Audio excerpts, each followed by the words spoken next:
Hello, this is Hugo Prévost, and you are listening to SVGA, a PC retro gaming podcast. Glad to be back with a new episode. This is number 17, by the way, and I'm even excited, I would say, to be able to talk about one of my favorite games and probably what I consider as one of the best strategy games of all time. Of course, if you have read the title of this episode, you already know the name of the game I will be talking about. Developed by Wargaming Seattle and published in 2007 by THQ and Square Enix, Supreme Commander Forged Alliance is many things. A fantastic game, a non-optimized game, but mostly a game where you could be a general or a commander and build incredible armies before using them to destroy your enemies in a sea of nuclear fire. Let's start at the beginning. In 1997, Cavedog Entertainment shook the world of the real-time strategy games by launching Total Annihilation, a title where you could have hundreds of units on the map at the same time, and send units, be it on land, on water, or in the air, were able to shoot and fight and explode in gigantic engagements, even with debris you could use afterwards to get back some of the metal you extracted from the ground in order to feed your war industry. We already did an episode Total Annihilation, Robert and I, in, November 2020. Almost 2 years ago. I think it was at the time where you could still hear some construction noises when I was recording in my old apartment. That's really not something I'm missing. Anyway, so Total Annihilation came out in 1997. The game was a big success. 2 expansions came out for it, but only 1 year later, a certain game developed by Blizzard Entertainment came out. A game called StarCraft. And I know that some purists will say that these 2 games each have their own subgenre and so on and so on. But for the general public, a real-time strategy game is a real-time strategy game. And between a game with great mechanics but no real story, especially no likable characters, and a game where everything is really, really well done, well, you go with the latter. So, Total Annihilation came and went, and a few years later we got the glimpse of a brand new game, Supreme Commander. That game was going to be a beast. So much so, in fact, that when I tried to install it on my computer at the time, my very first own machine, but with a loan from my father and repaid with my salary from my job as a cashier in a grocery store, the installer gave me the equivalent of the phrase, "Yeah, tough luck, buddy," and simply refused to proceed. So it took me a few years before I was able to finally play Supreme Commander, but what a game it was. Hundreds of units from 3 different factions battling on maps that could be as big as 80 by 80 kilometers. 80 by 80 with 8 players at a time. Planes, tanks, warships, giant battle robots, nuclear missiles, experimental units. Yes, it was basically the same principle of Total Annihilation, but it was on a much, much grander scale. There was also more units, more technology levels and simplified interface, and for the first time, a story. So as I said, 3 human factions, basically a more human-like one, a robotic one, and an alien-like one, there we go, fight amongst the stars for the control of human space. Ultimately, the game ends with any of the 3 factions activating a sort of doomsday weapon called the Black Sun, which has a different effect depending on the faction that activates it. Without fail, however, the Black Sun also creates an opening between our dimension and another one where a powerful enemy lies in waiting. And that brings us to Forged Alliance. That game was something that we don't really see today. Today you will have a DLC that will be added to the existing game, or a remake, or a remastered edition, or something else that would be similar.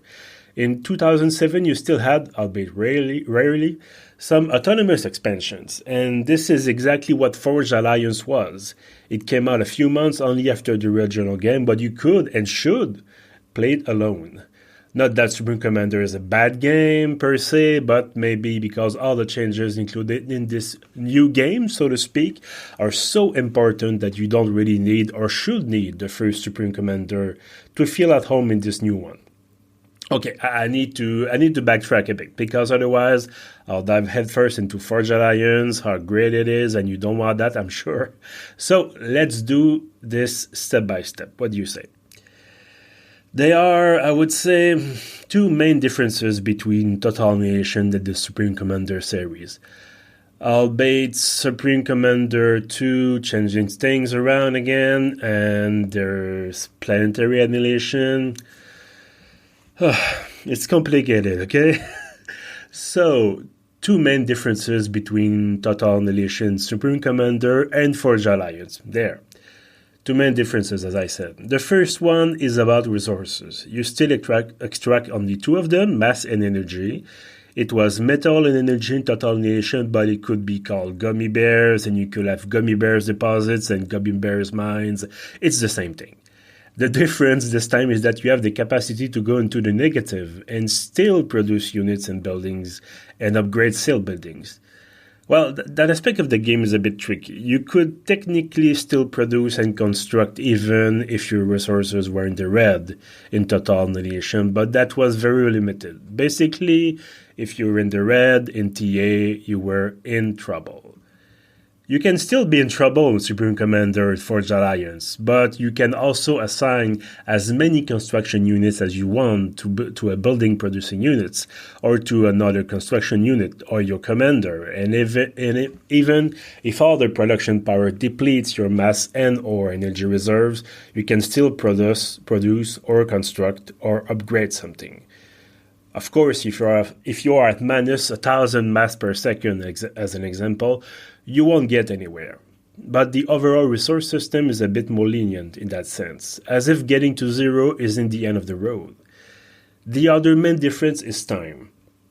Yes, missions in Total Annihilation could be long, and constructing advanced building has always been longer than building a simple factory, for example, or a radar tower. But in Supreme Commander, and even more so in Forged Alliance, you are supposed to use that trick of assigning many construction units to the same project. Otherwise, the most advanced buildings and experimental units will take you over an in-game hour to build. That sense of scale is also perceivable in the duration of the missions and the skirmishes. Yes, you can of course try to rush your enemy and to send a bunch of low-level bombers, for example, to take out the enemy commander before you can construct any air defenses. But unless you play against a great human player or against a cheating AI, or a scripted mission, of course, you will have time to build something resembling a base, with some rudimentary defenses that should hold up until the other player reaches at least the second technology level. And so you can end up with up to 1,000 units and buildings for each player and for up to 8 players, all fighting and shooting and exploding and constructing and moving all at once. So then, what is Forge Alliance and why is it better than Supreme Commander? Well, because it's mostly a better and bigger Supreme Commander. It's that simple. In a few months, the developers redesigned the UI, getting rid of all the blocky interface that was, at times, limiting the play area, if you will, to about off the screen. They also redesigned some units, added some more, including some huge experimental units, and expanded the map roster for skirmishes and multiplayer games. You also get a brand new 8 missions campaign. Now, a great total of 8 missions could be perceived as something of a letdown, especially since Forged Alliance does not contain the 3 campaigns from Supreme Commander. For that, you need Forged Alliance Forever, which is another kind of worms and will be discussed later in this episode. So yeah, 8 missions. Well, but first of all, the developers did something quite interesting. Because in Forged Alliance, the human space has been invaded by the Seraphim. That's the alien race that want to destroy everything in its path. That's the alien race that came out of the dimensional rift from the end of the first game and blah, blah, blah. And they are kicking humanity's ass. They are so tough, in fact, that in only 2 years after the start of the invasion, the human race is on the brink of extinction. And even if the 3 factions from Supreme Commander have joined the same alliance, hence the term Forged Alliance. Mind blown, I know. The stupid thing is, I've been playing this game for at least 10 years now, and I've just realized why it was called this way. Robert will laugh at me, but he's not here, so the shaming will come later. But what is so interesting about all this, after all, it's pretty much the enemy of my enemy is my friend stuff here. Well, the interesting thing is that each mission will be playable from any of the 3 human factions, but there's a catch. Each time the setup, so the base and units you have at the beginning, will vary from faction to faction, and will be the same with the reactions from the characters from the game. In the very first mission, if you place the UEF, the more human faction, for example, you'll be greeted almost gleefully by another UEF commander. That same commander will almost sound menacing if you play another faction. Who knew that there were still some tensions between the 3 groups? Who knew that space racism still existed? Who knew that space racism is just some racism with robots and explosions? Who knew? So, selecting a faction or another in that Forged Alliance campaign will, ultimately not change the objectives nor the difficulty. But I think it's a nice touch. Now, the missions in themselves are pretty standard. Build or repair a base, fight off some enemies, protect or destroy an objective. The only thing is those missions will probably last at least an hour each, if not 3. Why? Well, because it's a galactic scale war, for starters. How can you feel that you're really fighting for humanity's survival across entire star systems if a battle lasts for 50 minutes only? And yes, there is probably the fact that if you are to publish a standalone expansion for a successful game, you need to up the ante, so to speak, hence the extremely long and sometimes quite complex missions. One other interesting thing about that campaign is that there are no more levels where the objective is to give you the opportunity to familiarize yourself with new units or concepts.